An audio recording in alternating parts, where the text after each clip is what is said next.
Escenes del món representa l'inici d'una vocació. En el cas de l'Andreu Roig, doncs la vocació de darrere la càmera, perquè sempre ell ha sigut el director, ha sigut càmera i s'hi dedica actualment. I en el meu cas, doncs a nivell d'interpretació. No m'hi dedico professionalment, però sí que a nivell d'amateur, és a dir, des que vam començar a fer escenes del món, sempre més ja he fet o pel·lícules o teatre.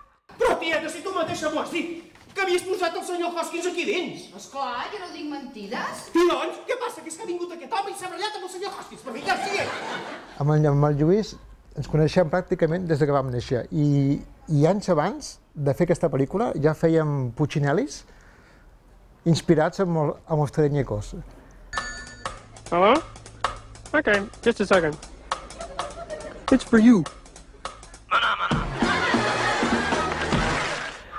Escenes del món, doncs és una pel·lícula feta per nanos, adolescents, no sé si dir-ne adolescents perquè teníem de 13 a 15 anys, i la idea inicial era una mica, vam estar inspirats per Benny Hill, i aleshores en aquella època que estàvem fent el Verano Full, nosaltres el que fèiem quan acabava la sèrie de Verano Full, agafàvem la càmera, una càmera de 800 pessetes del germà de l'Andreu que havia comprat en el teleprograma, agafàvem la càmera i amb els nanos al carrer doncs muntàvem gags còmics, i d'aquí neix aquesta pel·lícula.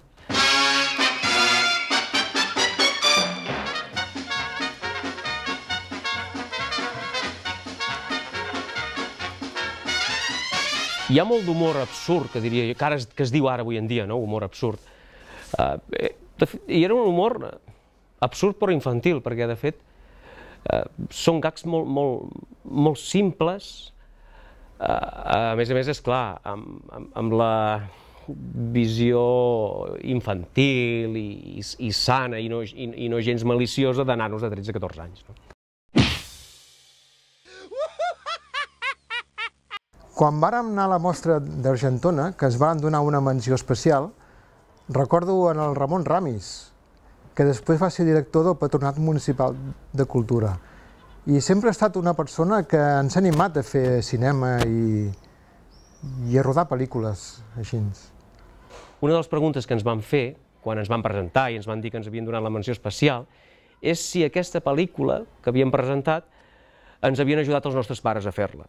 I de fet ho recordaré sempre perquè em va sentar molt malament, perquè de fet era una pel·lícula que naixia de nosaltres, dels nanos del carrer, a més d'una època que sortíem de la transició, estem parlant de l'any 81, 82, amb uns mitjans precaris, no tenia res a veure amb el que es fa avui en dia.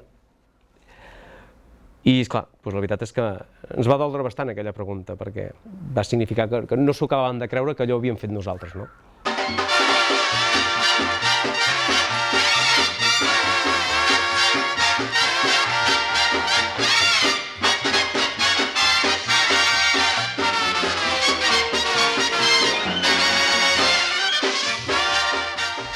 Cal avisar els que mireu la pel·lícula que us heu de ficar a 30 anys enrere amb uns mitjans que no tenen res a veure amb els d'ara i que si no us fiqueu en aquesta situació, en aquest context, és molt probable que ho trobeu, segons quines escenes, inclús segons el tipus de filmació, un pèl ridícula.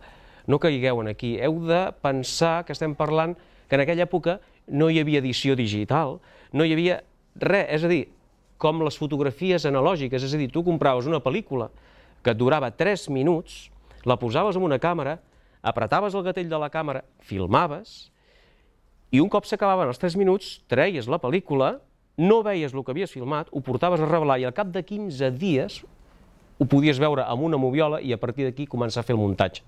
Llavors, estudiar cinema o audiovisuals gairebé et podria assegurar que no existia. I la meva escola ha estat al carrer. Agafar la càmera, sortir a gravar, sortir a filmar. Aquestes càmeres anaven en fotòmetre, vull dir, no tenien ni el diafragma automàtic com les d'ara, era tot molt diferent.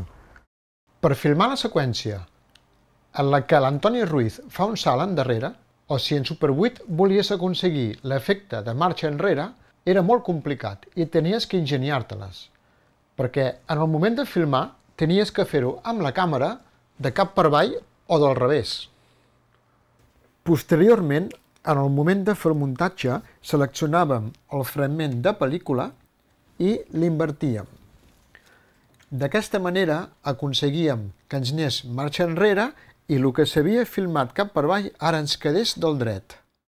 Actualment, amb els programes d'edició de vídeo dels que disposem, tot aquest procés és tan simple que només tenim que anar sobre el fragment de la pel·lícula i seleccionar la casella Invertir velocitat.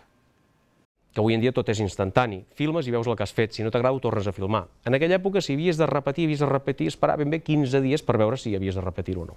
Un diafragma amunt o un diafragma avall i t'arriscaves que et quedés o bé cremat o bé fosc. De fet, era una afició molt rara en aquella època, perquè en aquella època, als anys començaments dels 80, que tinguessis l'afició de filmar amb Super 8, fer cinema, doncs la veritat és que era molt raro. Amateur érem 4 els que fèiem i vam continuar fent això fins ja ha entrat als 90, que després ja van venir els vídeos, però eren mitjans molt precaris. Quan fèiem cinema en Super 8 en dèiem filmar i ara en diem gravar, perquè el que és gravar és quan estàs gravant en vídeo i filmar ve de film, de pel·lícula. I moltes vegades, avui en dia, encara diuen m'estàs filmant? I estic gravant en vídeo. I amb aquest curtmetratge iniciem tot aquest recopilatori de films que durant una dècada varen omplir la ciutat de cinema amateur. Dimarts 13, curtmetratge còmic dirigit per Lluís Massimón el 1983. Aprofitem l'ocasió per tenir un record per la Maria Buscà, que té una breu aparició en l'escena final del film. Va, vinga, aixeca't, home. Oi, no ha estat res, no. Primer curt de l'Andreu Roig, Star Moto, un petit homenatge a la saga Star Wars, filmada a l'estiu del 1984. El 1985, Andreu Roig torna amb L'assassí. Un infant i un jove detectiu s'uneixen per investigar una sèrie de crims perpetrats per una ànima posseïda. Bertie, escolta això. Adolescente descuartizada en un callejón. I un altre, niño colgado en un retrete. Es podria tractar de l'assassí que estan buscant. El 1986 neix Rider Movies i Art Films. Nordac dona nom a la primera pel·lícula, una història de ciència-ficció dirigida per Lluís Mundet.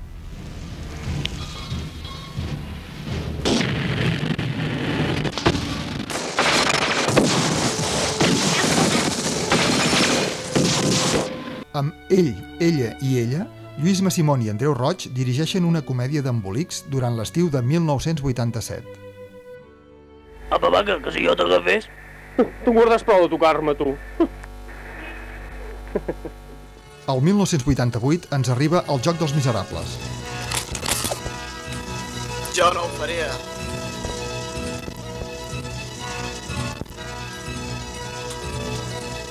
Jo tampoc. Sense marxar de 1988, Francesc Albert ens mostra la comèdia El cas del senyor Pere.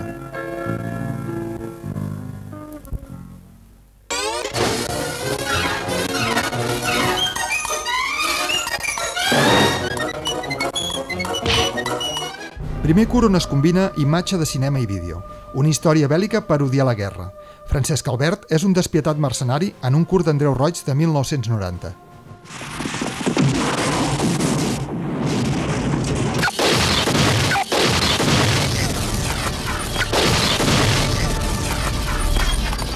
El mateix any 1990 s'estrena Escac i mat, primer llargmetratge filmat en Super 8 i dirigit per Lluís Mundet, sens cap dubte l'obra més significativa del grup. Teniu un matraca, cabrón!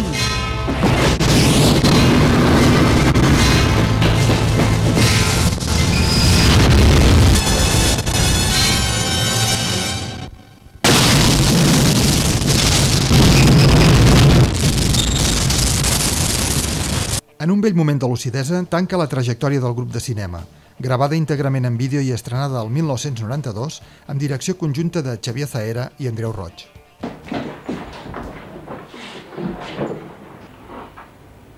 Què tens tu ara? No t'estimo.